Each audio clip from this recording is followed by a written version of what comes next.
ಆಕಾಶವಾಣಿ ಪ್ರದೇಶ ಸಮಾಚಾರ ಓದುತ್ತಿರುವವರು ವಿವೇಕಾದಿತ್ಯ ಕನಿಯಾಲ.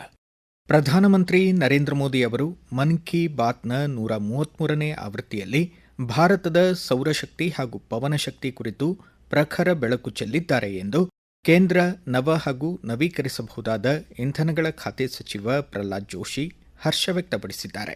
ಹುಬ್ಬಳ್ಳಿಯಲ್ಲಿ ಮನದ ಮಾತು ಆಲಿಸಿ ಮಾತನಾಡಿದ ಅವರು, ಭಾರತದ ಪವನಶಕ್ತಿ ಸಾಮರ್ಥ್ಯ 56 ಗಿಗಾವ್ಯಾಟ್ ದಾಟಿದೆ. ಕಳೆದ ವರ್ಷ 6 ಗಿಗಾವ್ಯಾಟ್ ಸೇರಿಸಿದ್ದು ಇದುವರೆಗಿನ ಅತ್ಯಧಿಕ ಸೇರ್ಪಡೆಯಾಗಿದೆ. ಇಂಧನ ಸುಸ್ಥಿರತೆ, ಶುದ್ಧ ಇಂಧನ, ಪರಿಸರ ಸಂರಕ್ಷಣೆ ಮತ್ತು ರಾಷ್ಟ್ರದ ಉತ್ತಮ ಭವಿಷ್ಯಕ್ಕಾಗಿ ಸೌರ ಮತ್ತು ಪವನಶಕ್ತಿ ಅಳವಡಿಕೆ ಅತ್ಯಗತ್ಯವಾಗಿದೆ ಎನ್ನುವ ಮೂಲಕ ಪ್ರಧಾನಮಂತ್ರಿಯವರು ವಿಕಸಿತ ಭಾರತಕ್ಕಾಗಿ ಶುದ್ಧ ಇಂಧನ ಸಾಮರ್ಥ್ಯ ವೃದ್ಧಿಗೆ ಸಾಮೂಹಿಕ ಪ್ರಯತ್ನಕ್ಕೆ ಕರೆ ನೀಡಿದ್ದಾರೆ ಎಂದರು. ಕಲಬುರಗಿ ಜಿಲ್ಲೆ ಚಿತ್ತಾಪುರ ತಾಲೂಕು ಕನಗನಹಳ್ಳಿಯ ಐತಿಹಾಸಿಕ ಬೌದ್ಧ ನೆಲೆ ಮತ್ತು ಪಾರಂಪರಿಕ ಪ್ರದೇಶವಾದ ಸನ್ನತಿ ಅಶೋಕ ಚಕ್ರವರ್ತಿಯ ಉಲ್ಲೇಖ ಹಾಗೂ ಕೆತ್ತನೆ ದೊರಕಿರುವ ಜಗತ್ತಿನ ಏಕೈಕ ಸ್ಥಳವಾಗಿದೆ. ಇದನ್ನು ಸಮಗ್ರವಾಗಿ ಅಭಿವೃದ್ಧಿಪಡಿಸಿ ಪ್ರಾಚೀನ ಕುರುಹುಗಳನ್ನು ಮರುಸ್ಥಾಪಿಸುವ ಕೆಲಸಗಳು ನಡೆಯುತ್ತಿವೆ ಎಂದು ಜಿಲ್ಲಾ ಉಸ್ತುವಾರಿ ಸಚಿವ ಪ್ರಿಯಾಂಕ್ ಖರ್ಗೆ ತಿಳಿಸಿದ್ದಾರೆ. ತಮ್ಮ ಎಕ್ಸ್ ಖಾತೆ ಮೂಲಕ ಮಾಹಿತಿ ಹಂಚಿಕೊಂಡಿರುವ ಅವರು, ಕೆಕೆಆರ್ಡಿಬಿ ಕಲ್ಯಾಣ ಕರ್ನಾಟಕ ಪ್ರದೇಶಾಭಿವೃದ್ಧಿ ಮಂಡಳಿಯಿಂದ ಮೊದಲ ಹಂತವಾಗಿ 10 ಕೋಟಿ ರೂಪಾಯಿ ಅನುದಾನವನ್ನು ಬಿಡುಗಡೆ ಮಾಡಲು ಸೂಚಿಸಲಾಗಿದೆ ಎಂದು ತಿಳಿಸಿದ್ದಾರೆ. ಪ್ರಾರ್ಥನಾ ಮಂದಿರ, ವಸ್ತು ಸಂಗ್ರಹಾಲಯ, ಬೌದ್ಧ ಜಾತಕಗಳ ಗ್ಯಾಲರಿಗಳನ್ನು ನಿರ್ಮಿಸಲು ಯೋಜಿಸಲಾಗಿದೆ ಎಂದು ಮಾಹಿತಿ ನೀಡಿದ್ದಾರೆ.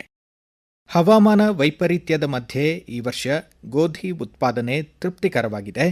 ಕೇಂದ್ರದ ಕೃಷಿ ಮತ್ತು ರೈತ ಕಲ್ಯಾಣ ಸಚಿವಾಲಯ ಮಾಹಿತಿ ನೀಡಿದ್ದು, ಈ ವರ್ಷ ಸುಮಾರು 33.4 ಲಕ್ಷ ಹೆಕ್ಟೇರ್ ಪ್ರದೇಶದಲ್ಲಿ ಗೋಧಿ ಬಿತ್ತನೆ ನಡೆದಿದೆ.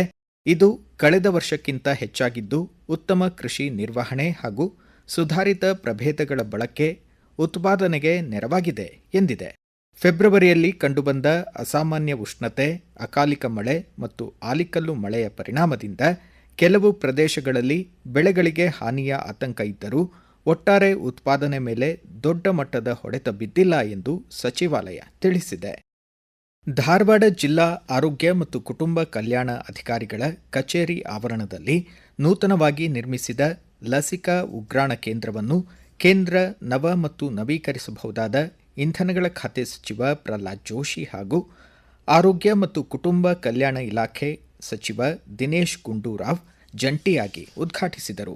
ಬಳಿಕ ಜಿಲ್ಲಾಸ್ಪತ್ರೆ ಆವರಣದಲ್ಲಿರುವ ಸಮಗ್ರ ಸಾರ್ವಜನಿಕ ಆರೋಗ್ಯ ಪ್ರಯೋಗಾಲಯವನ್ನು ಉದ್ಘಾಟಿಸಿದರು. ಕೇಂದ್ರ ಆರೋಗ್ಯ ಸಚಿವಾಲಯ ಫೆಬ್ರವರಿ 28ರಿಂದ ಮಹಿಳೆಯರಲ್ಲಿ ಹೆಚ್ಚಾಗಿ ಕಂಡುಬರುವ ಗರ್ಭಕಂಠದ ಕ್ಯಾನ್ಸರ್ ಅನ್ನು ತಡೆಗಟ್ಟಲು ಮುಂಜಾಗ್ರತಾ ಕ್ರಮವಾಗಿ 14ರಿಂದ 15 ವಯಸ್ಸಿನ ಹೆಣ್ಣು ಮಕ್ಕಳಿಗೆ HPV ಹ್ಯೂಮನ್ ಪ್ಯಾಪಿಲೋಮಾ ವೈರಸ್ ಲಸಿಕೆ ಅಭಿಯಾನ ಆಯೋಜಿಸಿದೆ.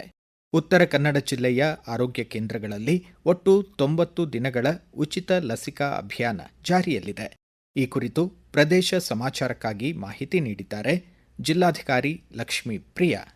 ಮಹಿಳೆಯರಲ್ಲಿ ಕಂಡುಬರುವ ಕ್ಯಾನ್ಸರ್ಗಳಲ್ಲಿ ಬಹಳ ಕಾಮನ್ ಆಗಿ ಇರುವುದು ಗರ್ಭಕಂಠದ ಕ್ಯಾನ್ಸರ್. ಇದನ್ನು HPV ಎಂಬ ವ್ಯಾಕ್ಸಿನೇಷನ್ ಅನ್ನು ನೀಡುವ ಮೂಲಕ ತಡೆಗಟ್ಟಬಹುದು. ಕೇಂದ್ರ ಮತ್ತು ರಾಜ್ಯ ಸರ್ಕಾರದ ಮಾರ್ಗಸೂಚಿಗಳಂತೆ ನಮ್ಮ ಉತ್ತರ ಕನ್ನಡ ಜಿಲ್ಲೆಯಲ್ಲಿ HPV ವ್ಯಾಕ್ಸಿನೇಷನ್ ಡ್ರೈವ್ ಅನ್ನು ನಾವು ಶುರು ಮಾಡಿದ್ದೇವೆ. ಸರ್ಕಾರಿ ಆರೋಗ್ಯ ಸಂಸ್ಥೆಗಳಲ್ಲಿ ಉಚಿತವಾಗಿ ಈ HPV ವ್ಯಾಕ್ಸಿನ್ ಅನ್ನು ನೀಡಲಾಗ್ತಾ ಇದೆ. ಪೋಷಕರು 14 ವಯಸ್ಸಿನ ಹೆಣ್ಣು ಮಕ್ಕಳಿಗೆ ಕಡ್ಡಾಯವಾಗಿ ತಮ್ಮ ಹತ್ತಿರ ಇರುವ ಸರ್ಕಾರಿ ಆರೋಗ್ಯ ಸಂಸ್ಥೆಗಳಿಗೆ ಕರ್ಕೊಂಡು ಬಂದು ಈ HPV ವ್ಯಾಕ್ಸಿನೇಷನ್ ಅನ್ನು ಪಡೆಯಬೇಕು ಅಂತ ಈ ಮೂಲಕ ಕೋರ್ಕೊಳ್ತಾ ಇದ್ದೀವಿ.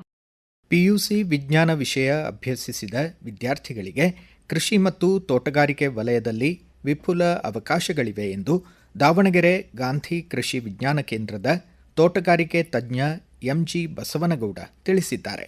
ಕೃಷಿ ವಿಜ್ಞಾನ ಕೇಂದ್ರದ ಸಭಾಭವನದಲ್ಲಿ ಆಯೋಜಿಸಿದ್ದ ಕೃಷಿ ಪದವಿಗಳು ಮತ್ತು ಅವಕಾಶಗಳು ಕುರಿತ ಕಾರ್ಯಾಗಾರದಲ್ಲಿ ಅವರು ಮಾತನಾಡಿದರು. ಕೃಷಿ ಪದವೀಧರರಿಗೆ ಸರ್ಕಾರಿ ಉದ್ಯೋಗಗಳು ಸೇರಿದಂತೆ ಖಾಸಗಿ ವಲಯ, ಬ್ಯಾಂಕಿಂಗ್ ಕ್ಷೇತ್ರ ಹಾಗೂ ವಿವಿಧ ಸ್ಪರ್ಧಾತ್ಮಕ ಪರೀಕ್ಷೆಗಳಲ್ಲಿ ಉತ್ತಮ ಅವಕಾಶಗಳಿವೆ ಎಂದರು.